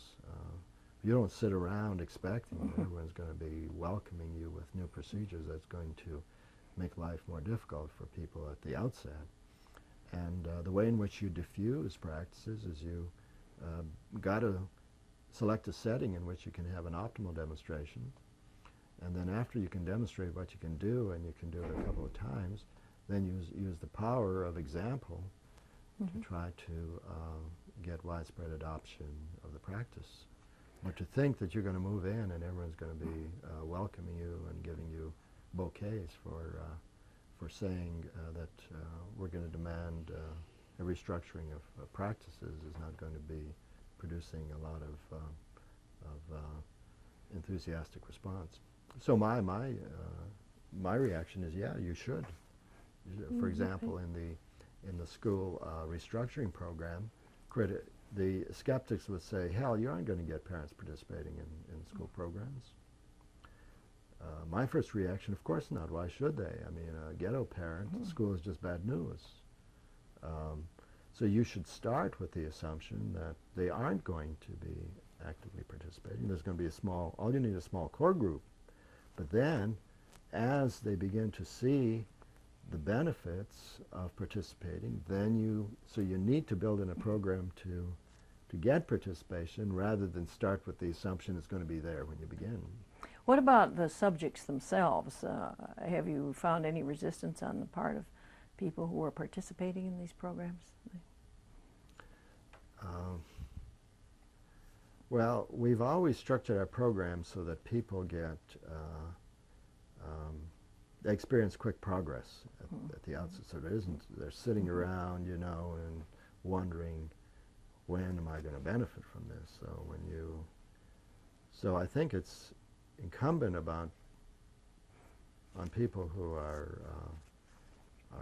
developing procedures to make sure that they are producing results, and they want to structure them so that people can develop some hope that participating in this is going to work. But when we started, let's say, the phobia experiments, we had resistance from the participants. They're saying, "You mean you're going to ask me to come in and what is this going to do with my aren't you going to spend time trying to understand how I became phobic and so on?" They had great skepticism, and they thought it was kind of crazy that we would ask them to confront what they fear and then ask them to start coping with it. They thought that we were going to spend a lot of time sort of analyzing what were their experiences and what were the historical determinants of their behavior. So they didn't begin, with great enthusiasm. You get a snake phobic who comes into your room and you tell them, "We're going next door, we're going to start coping with this problem." They think you're crazy. Yes. But boy, after they after they've achieved a couple of steps, they are amazed by the progress they're making, and so you change resistance very rapidly through success. You mentioned accountability earlier on. You consider this an extremely important aspect of any kind of applied or clinical work, to be able to find out whether you have actually produced any concrete results. Oh yes, I think that's the kind of reality testing you need, and it's especially important that policymakers begin to have high fidelity information on what these programs are doing, because unless they have this kind of corrective feedback, they can be pouring money into poor programs, and then they get or good programs get perverted into ones that are convenient for people to run. So you need good systems that give you feedback as to what effects your programs are producing. Are there any general models for producing the types of feedback? Any methods for, let's say, programs to keep track of themselves and produce continual assessments? Well, in our program where we're using the computer system, we rely heavily on demonstrating that following these procedures is going to be producing change. And so what we use there are we have computer graphics that are they're giving you curves of what's happening as you're beginning to exercise influence. We really need better systems. But there's a growing problem if one were to look, far into the future. See, we're pretty much, the behavioral groups have been pretty much tied to individual performances and plotting these and so on. If you look at the growing problems where now we can produce technologies that have widespread consequences, not only for current life, but for the life of generations to come, we need systems that enable us to evaluate what the consequences are going to be, the future consequences of technologies that we're building now. And so what we need are to develop systems by which we can project what consequences would be, which means we need some kind of conceptual models that allow us to predict what the future consequences would be. And then we need mechanisms by which we can make bring projected consequences to bear on current behavior, because future can't influence current behavior, but representations of that future can.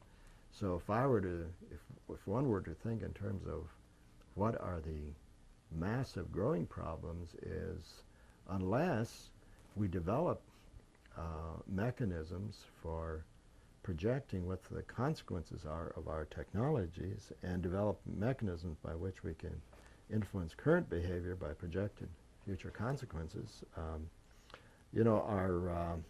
our battered globe is going to become uninhabitable very rapidly if we don't blow it up through nuclear weapons. And so in terms of monitoring, the real crisis for the future is how do we monitor our technologies and what kind of consequences are they producing not only for the life of today but the life of generations to come. In your long and interesting career, were there any major happenings that you didn't expect? Any really startling things that happened? Probably my whole career. Oh, okay. If you grow up in a small hamlet in northern Alberta, you never visualize yourself, in this kind of setting and pursuing this kind of career. So I would say probably every aspect of my career has been a surprise to me. Okay.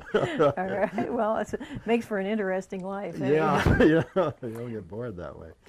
What publications do you feel best represent your work, and what of your publications are you most proud? Well, I think they represent stages in the development of a career. I think the first book that I published with Dick Walters, who was my first graduate student, was Adolescent Aggression. And that's where we were interested in the question, not do kids who come from lousy backgrounds develop antisocial aggression, but why do kids who come from advantageous backgrounds develop them?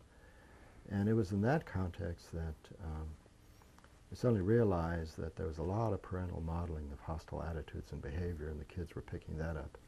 And so we started with so that book was sort of the beginning of the power of modeling and shaping children's behavior patterns. I then thought it should be possible to bring this into the laboratory and to set up paradigms where we can study the determinants of modeling, the mechanisms, and so on. So that book sort of got me started in trying to study modeling processes in the laboratory. Then Dick and I wrote the behavior on personality and social development, which was one of the early books translating a social learning model into child development, and apparently that had quite a bit of influence on people coming up in the field. Then the next book I wrote was on principles of behavior modification, and that was at the time when really you had this burgeoning development in the field. And so that stage in my career, that was a widely cited book in terms of dealing with sort of a broad perspective on the area of behavior change. More recently, the book that I've completed in '86, that Social Foundations of Thought and Action, what I'm doing in that book is really describing the way in which our technologies are changing and where our principles are the same, but they have to be applied to entirely different realities. And so there, I'm really trying to present social learning theory in a broader social perspective. What are our new what are the consequences where you have electronic acculturation now, in which kids, probably most kids, may have more exposure to Mr. Rogers than they have to their own father. Mm-hmm. And so how are the new technologies shaping and accelerating the speed of social and personal change? So in that book I was trying to bring a broader perspective to bear. In the one I'm currently writing on self-efficacy, it becomes very clear that most of our social systems lag by about 10 or 15 years behind the changes that are occurring in our society. And so what I'm trying to do there is to address the issue as to how psychology can be accelerating changes that are having such powerful consequences. For example, with the automation and the computers running production systems now, we don't need manual labor as much. We need kids who know how to run computers, who run robots that assemble cars. And so that now, in the past, if kids dropped out of school, they could always get high-paying jobs in the auto industry or the steel industry and so on. Well, that reality has disappeared. Nowadays, if kids are going to look forward to a pro-social life path, they really have to develop their cognitive skills. And so here's a way in which the new competencies are different from the competencies of yesteryear, and so how do our social systems now begin to acknowledge this and begin to transform in a way that builds the competencies of the futures. Similarly, in organizational behavior, the workforce of the future is very different. Before, we used to fractionate a job into little pieces that you can plug in anyone and they would perform these mindlessly day in and day out. Well, much of that is automated now, most aspects of the job. Now we're really talking about team approaches in which everyone learns every aspect of the job. And this now where teams are given autonomy to do it as best they can, but they're held accountable for their productivity. Well, this means you need people who are bright, flexible, who are acquiring multiple competencies, and they have to regulate their own personnel problems and so on. And so we need the workforce of the future is very different. In a couple of weeks, I'm going to Heidelberg, where there's the Daimler-Benz Foundation is bringing a group of about 15 of us together to really to address the issue of organizational learning and change, because now organizations have to change so rapidly if they're going to survive. Again, a new reality. So in the efficacy book, I'm trying to address these kind of issues. In the area of family structure, we're now, if you look at the traditional nuclear family of a husband, wife, and a couple of kids, only 16% of our families have that structure now. Women are working, and they're working not only because they have to, but as they're living longer, they have to think of having some kind of productive life after the kids grow up and so on. And then there's a high divorce rate, which means they have to think about supporting themselves. So those are realities that have changed, that really now we have to deal with the problems of what kind of support systems our society is going to provide for families, given that the family structure is so radically changed. So in the efficacy book, I'm trying to address these issues and how psychology can contribute to their solutions. So I would say at each level, there was a book that was sort of a dominant interest at the time, but then of course there are more interesting things in the future. So you can continue to address those issues. Is there anything now, looking back over your career and your life, that you would do differently if you had it all to do over again? It's funny because when people are asked that question, they'll say no, they would exactly do it the same way. They can't imagine an alternate route.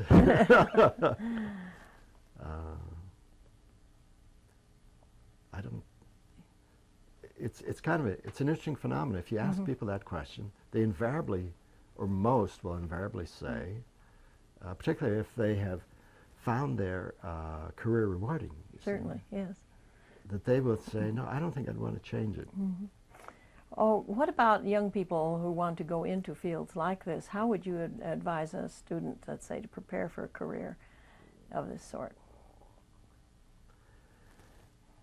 First of all, the thing that has concerned me is the tremendous pressure now on students. See, when we were undergraduates, you could get into graduate school even if you didn't have that hot an academic record. People were coming in from diverse fields into psychology and so on. Nowadays, there are virtually no degrees of no room for error. I mean, competition is very difficult and so on. I guess my main message is that psychology is an absolutely fascinating field. We have major global problems that are facing us, and we really need bright, talented people who are going to be contributing to those solutions. And I couldn't think of a field that would be more importantly involved, because most of these global problems are the products of behavior. And we got to learn how to alter social systems and behavior on a large scale. And so I think first of all, I would focus on the tremendous diversity in the field. It's amazing the different career paths within psychology. So it allows considerable freedom to pursue whatever career path they might find of interest. So you would recommend that they take a broad sampling of courses in broad psychology? sampling of courses, a broad sampling of experiences, and I'd probably urge them to take a pretty strong program in the sciences, so that they get a better appreciation of of psychology as a science rather than sort of as a pop field. What group of people would you most like to influence?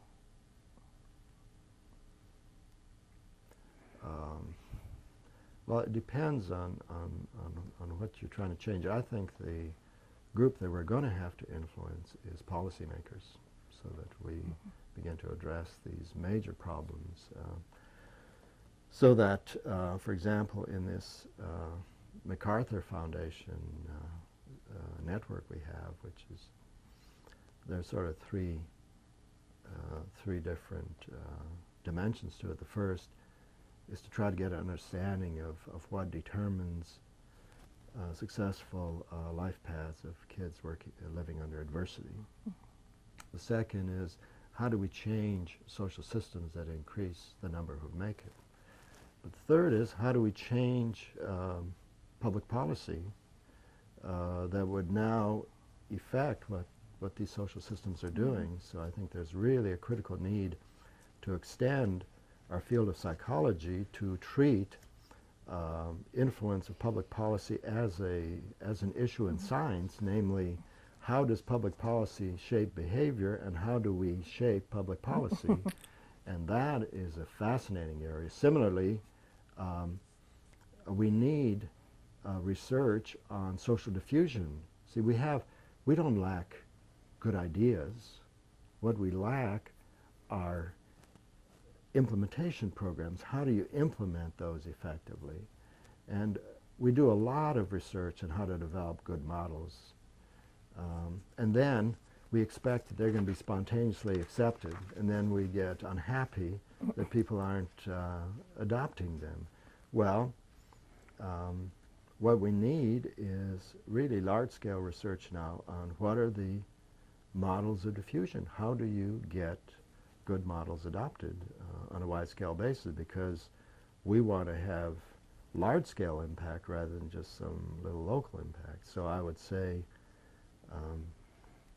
we need to really expand our research on how public policy affects our social systems and human behavior, and we need systematic research on how to influence public policy.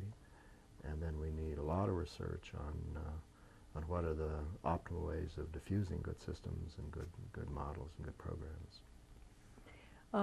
Tell me, do you use these behavioral principles of behavior modification in your everyday life with your family and friends and students? All the All time. the time, okay. What would you consider the overall significance of your work at this point?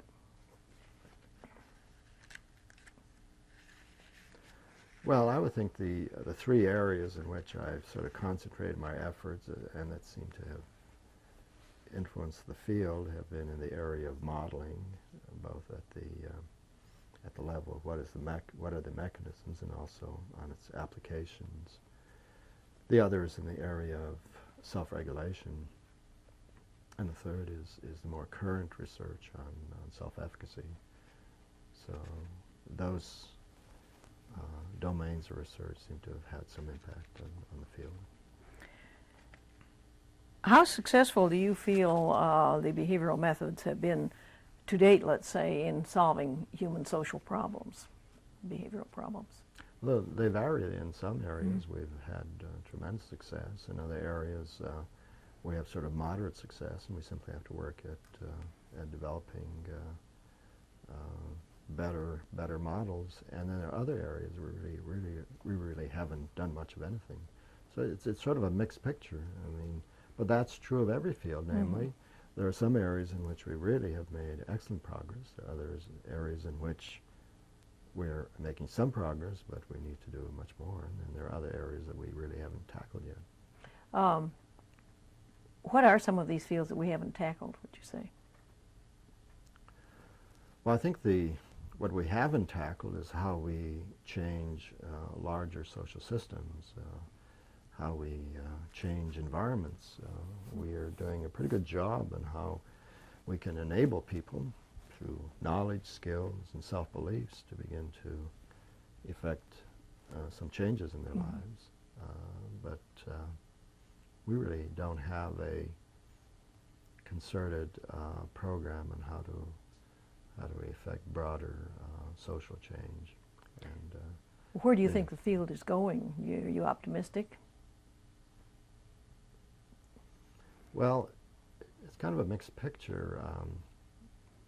I was giving a talk at the Association for the Advancement of Behavior Therapy, and I expressed some concern about the move toward integrationism, in which you are essentially trying to integrate social learning principles with psychodynamic principles. And I haven't seen a single demonstration in which that hybrid produces improved prediction or improved change. And so if we're going to move in the direction of integration, we better have some pretty sound research demonstrating that that this ecumenical movement is going to produce better results. Yeah. Most people seem to have not a very clear idea of what science is all about. Could you give us your general definition of science? Well, I suppose it's a sort of systematic way of trying to establish relationships, and it's simply a way of systematizing, a way of creating conditions and trying to understand the regularities that occur as a result of those conditions. And the real problem is that science is beginning to get a pretty bad press, and the public must be getting pretty confused about science, because you have so many issues in which the findings of science now have tremendous implications for large industries and so on, and so you start getting into politics of how you use data to try to alter rules and policies. So you have a problem, let's say, where you'll have some newspaper report of a certain finding and a certain risk factor, and 3 weeks later that's debunked and so on. So I assume that the public must be getting a little concerned about the reliability of science. And so I think the scientific enterprise has a major task now of how to deal with sort of the bad press they're getting. People are much more skeptical about it. They're much more concerned about the consequences of technologies that are founded on science and so on. So, one can try to present to the general public, what science is. They're much more concerned with what are the products of scientific enterprises, and are they contributing to human betterment, or are they contributing to human problems? And so the scientific establishments have much greater difficulty now. And there's much more public pressure now on Congress and so on in terms of how science is viewed, and For example, in the area of some gross behavior disorders, I think there's a growing pressure by lay groups to argue that most of these disorders are biologically determined rather than influenced by psychosocial factors. And they said, we're sick and tired of psychologists blaming us for the problems our children have. And so they bring that pressure to bear on Congress and begins to affect how you appropriate research budgets and so on. And but then if you look at the history of science, it was never easy. I mean, at one point people were thrown in jail by saying, that the Earth, was in a certain kind of galaxy. Well, we went through a period of bootlegged physical sciences.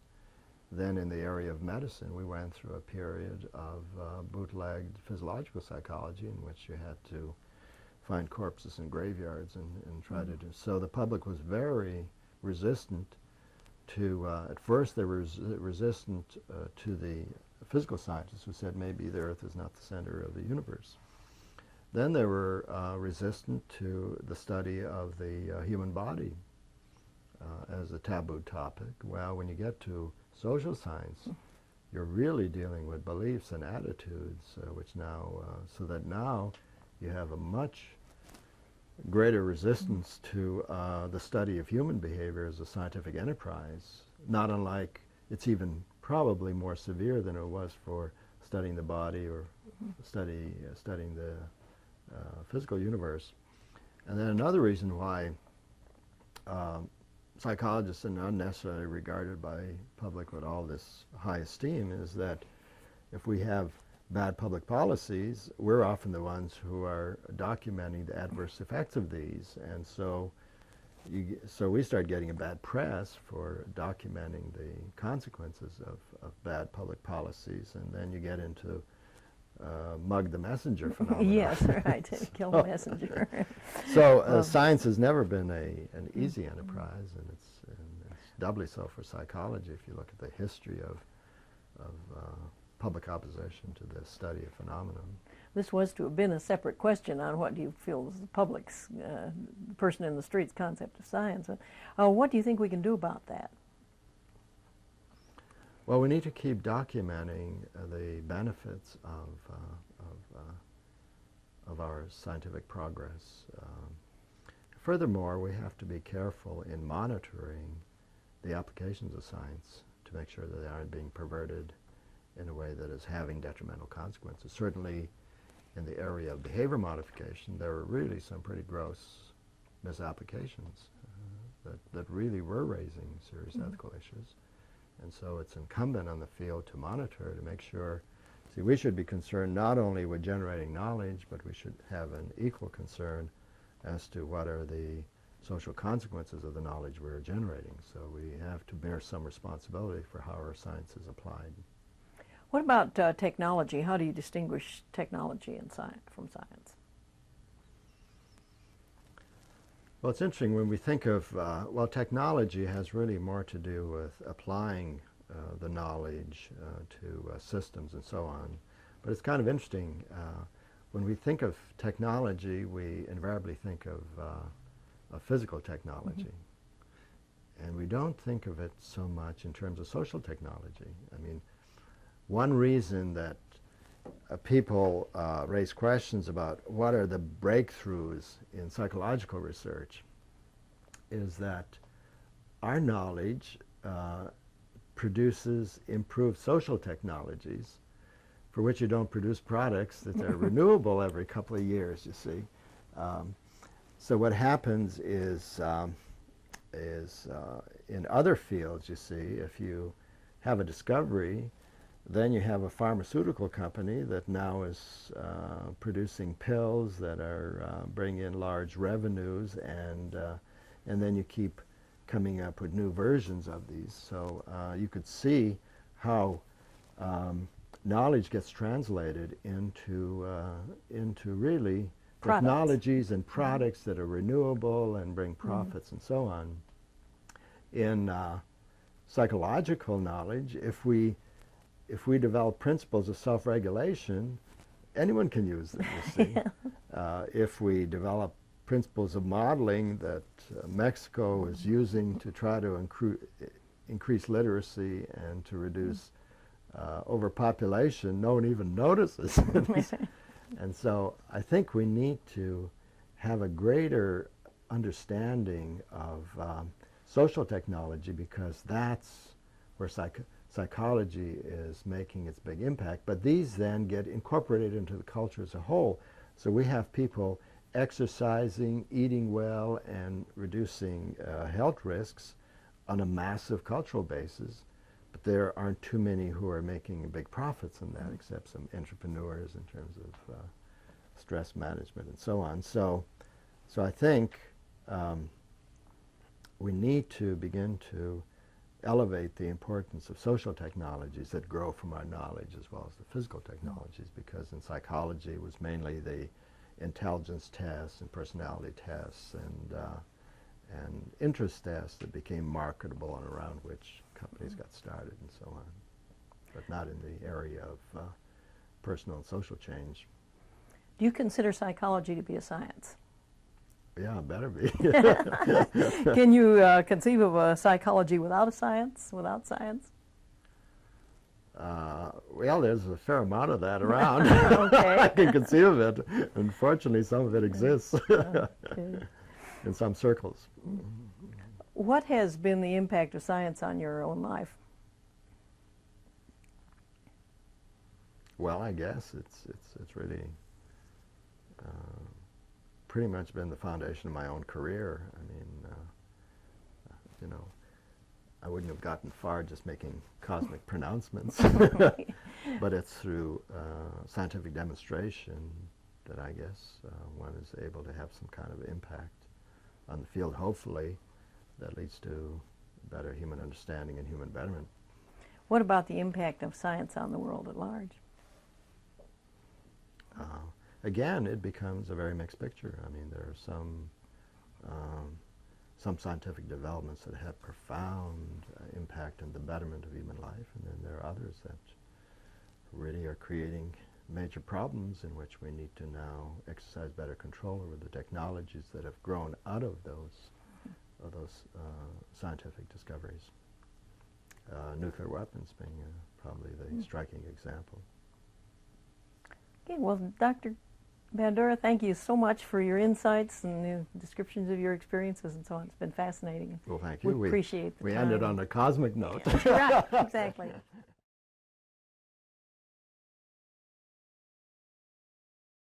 Question. It would be fairly easy for even beginning psychology students, Psych 1 students, to see the relevance of behavior analysis and, let's say, the project you mentioned about reducing cholesterol with this computer program. Yeah. But when it comes to some of this this modeling that you have worked on, how do you get across the relevance of behavior analysis, the classic antecedents and consequence, when you start talking about behavior modeling? Well, I think, see, I've had some problems with the strict behavioral analysis approach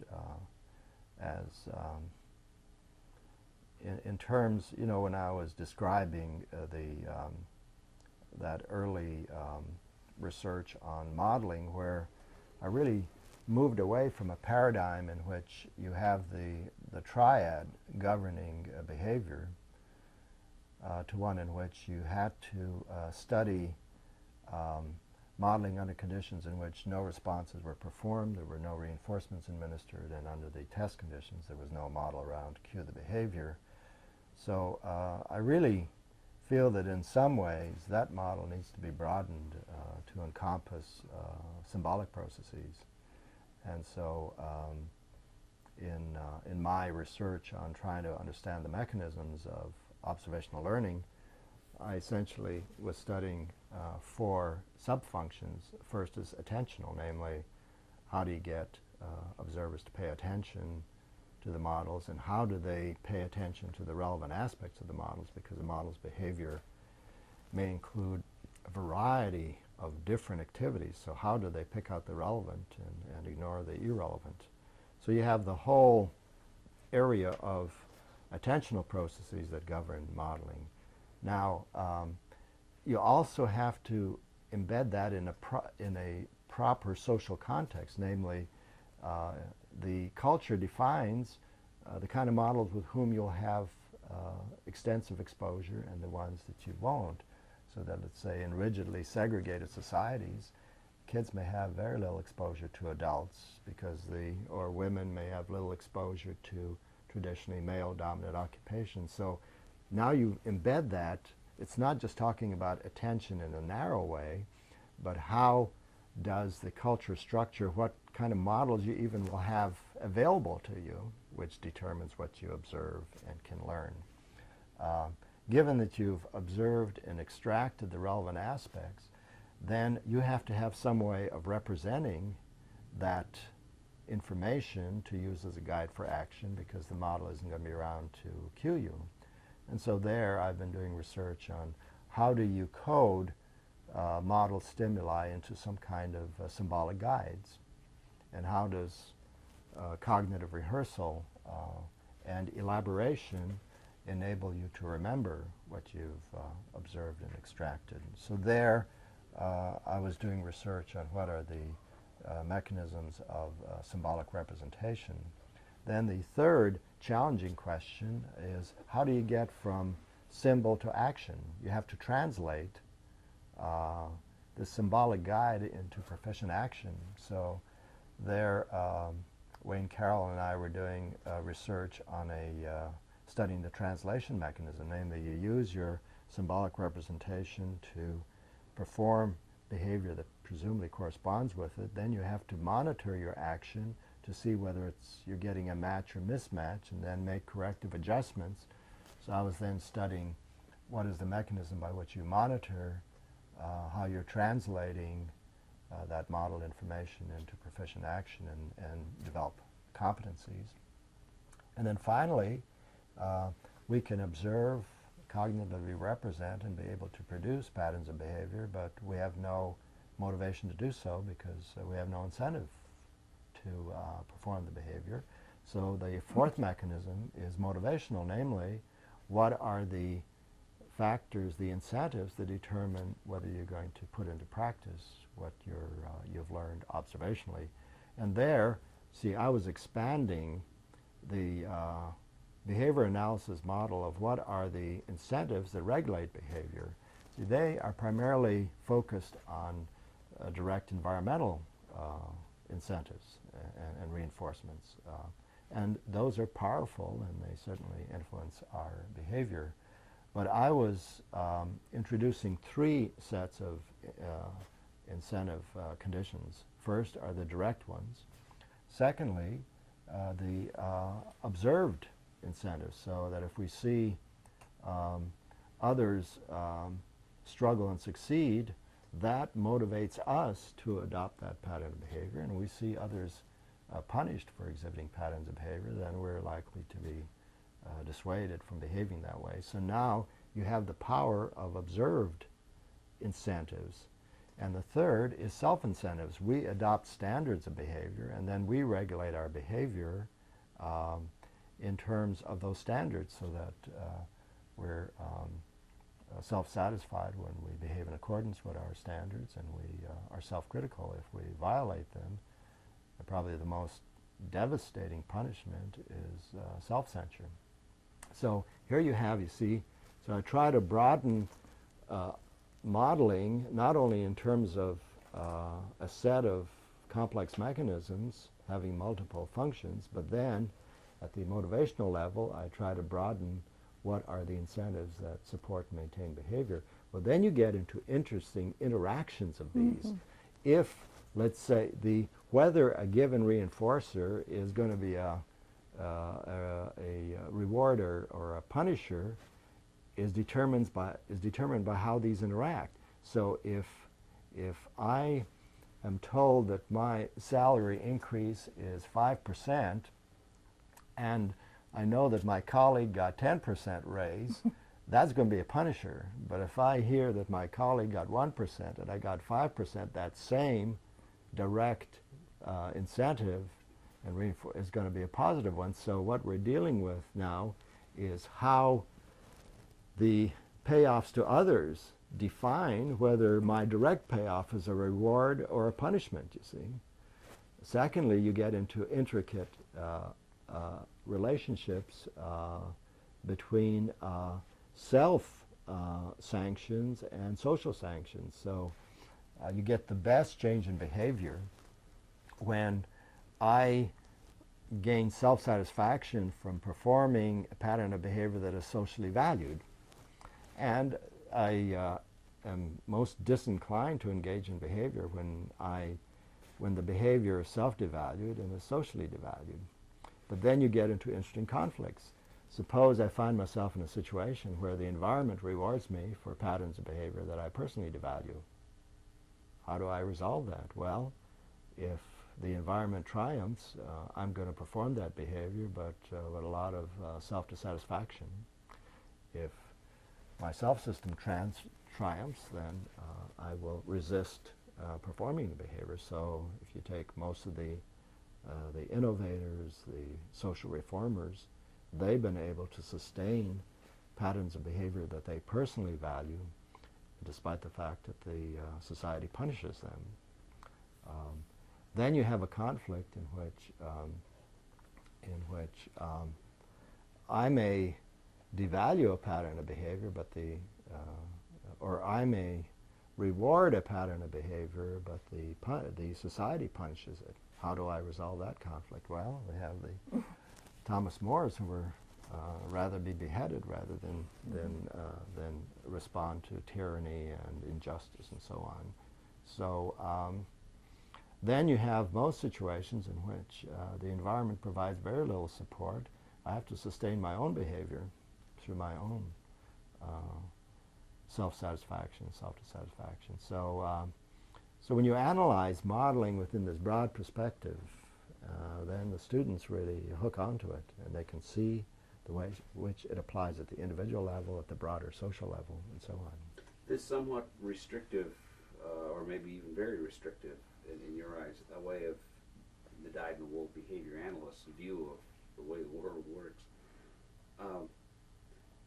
do you feel this is a sin of omission or commission? Is it something that... Well, what happened was you got too much theology in it, and it began to be more, in many cases, more theology than science. And that... You mean behavior analysis? Yeah. In what sense was it theological? Well, you had, well, let me give you an illustration in which the main concern is that in many applications there was surprisingly and unbelievably lack of interest in sort of basic evidence. If you consider the program of research where you had the home-based programs for pre-delinquent kids. Mm-hmm. Okay, here you have a major effort to try to restructure the lives of kids within a home-based system where you have full control over the contingencies and so on. Fine in principle. Then there was an interest in trying to connect home to school, so that you now can begin to ensure that the kids were transferring some of these changes to the school environment.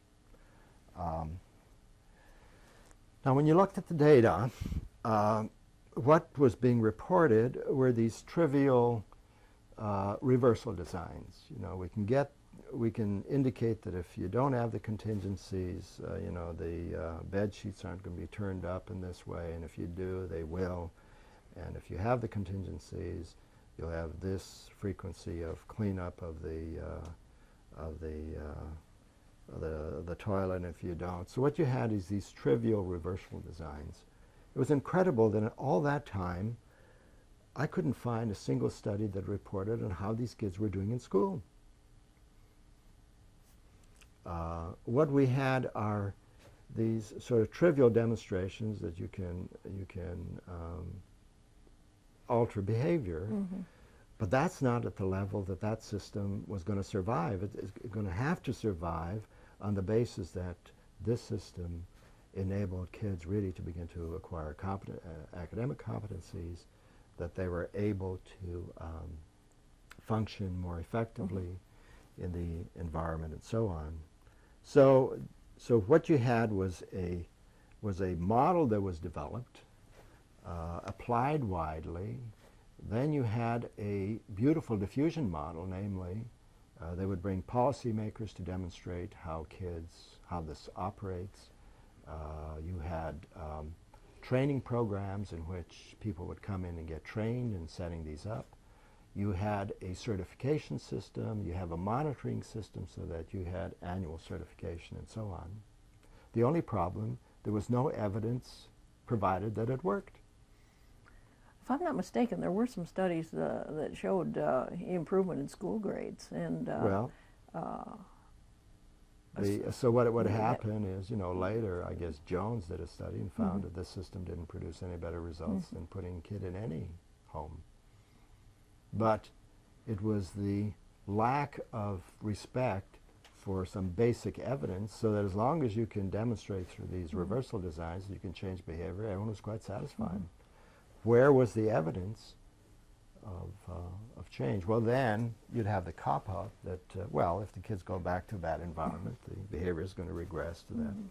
Well, fine, everyone knows that, but what do you do about trying to effect change that's going to produce some kind of lasting? So this would be an example in which I think you do just the trivial amount of research to demonstrate that you can exercise control of behavior, but you don't extend it to the kind of hard data you need. And it would seem to me that, so that now, given that there's no evidence that that system works any better than just any kind of home placement, there was this 15, 20 years lost in which, had that evidence been generated in advance, could have led to the evolvement of a system that works, rather than, getting into a huge promotion program, diffusion program, and so on, without the basic evidence that it really worked. This is what you mean by theology. That's theology, yeah. Namely, it's the belief.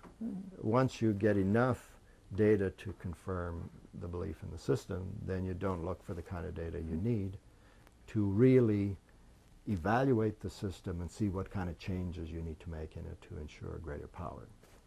And so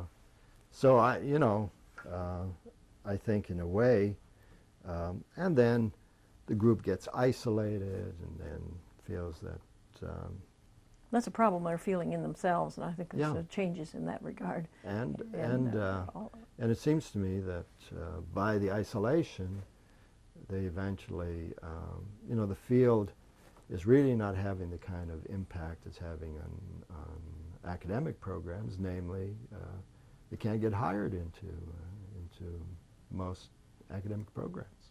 So how does a field survive without being in them, getting somehow into the mainstream psychology? And if they want to influence it, they got to get into mainstream psychology. And so those are... My experience has been is that there's a younger generation coming up who feel this need, and that they are beginning to broaden out. And also, I think very strong feeling for follow-ups for empirical validation and continual assessment of what they're working on. Yeah, because you see, in all these programs, you see, you had these large-scale applications, but you didn't have the kind of hard, the demand for hard evidence that we demand in other areas to ensure that these systems are really working. So I think that's improving too, from what I've experienced. So there has to be that change, and then you get into then there was a lot of sort of needless fear created in the general public by using the word control. Yes. And if one could say, if you could start out deliberately how to scare the public, this is the way you would do it. control suggested sort of unilateral control, and it's what we're talking about is reciprocal influence rather than control in the sense that the public views it. So there was, if one would say, if you wanted to really produce a bad press, I couldn't imagine a better way of doing it than to using a language that really even distorted the phenomena, but cast it into a form that would that generated sort of needless public concern and rejection and resistance, and then you get into sort of the egocentric predicament in which you take the position that behavior is shaped and controlled by the environment. But if you adopt operant principles, then you can control the environment. So suddenly you're changed from an object of influence to an agent of influence, and so you get into those kind of egocentric predicaments in which I can change the environment to self-management, but other people are controlled and shaped by the environment. Some time ago, when we started this project, wanted to show the relevance of psychology in our society, both to students and the public at large. We were kind of torn about what medium to choose: video, motion picture, books, writing. How do you feel would be the best approach if you wanted to reach out and reach the student population, the public at large, policymakers, if you will? Well, I think it gets back to my early point that with this tremendous revolutionary change in communications technology, that now we now have the vehicles for reaching vast populations and diffusing ideas rapidly, both within and across societies, and it's largely through the television medium. That's where you can get massive exposure to ideas and so on. The problem is that it's a medium that's used for entertainment, and then it gets trivialized when it's applied really to sort of basic ideas. Namely, you get the assumption, well, the audience can listen to a talking head for 45 seconds, so that what you need to do is chop everything up. You don't really get sort of the development of ideas where you really get people interested in ideas, and instead you have this chopped up menu. And then you get things like Bart Simpson as the model for for young people. So I would say that the other way in which you influence policymakers is that you got to realize that virtually every undergraduate takes psychology. There isn't any other discipline that has exposure to almost everyone who's going to be in a position of influence and power. Virtually every undergraduate takes psychology. So we have to ensure that our introductory courses in psychology really convey the knowledge and the promise of psychology to begin to address a lot of our personal and social problems. And, well, maybe we picked the right medium. I think you did, yeah. Well, thanks again.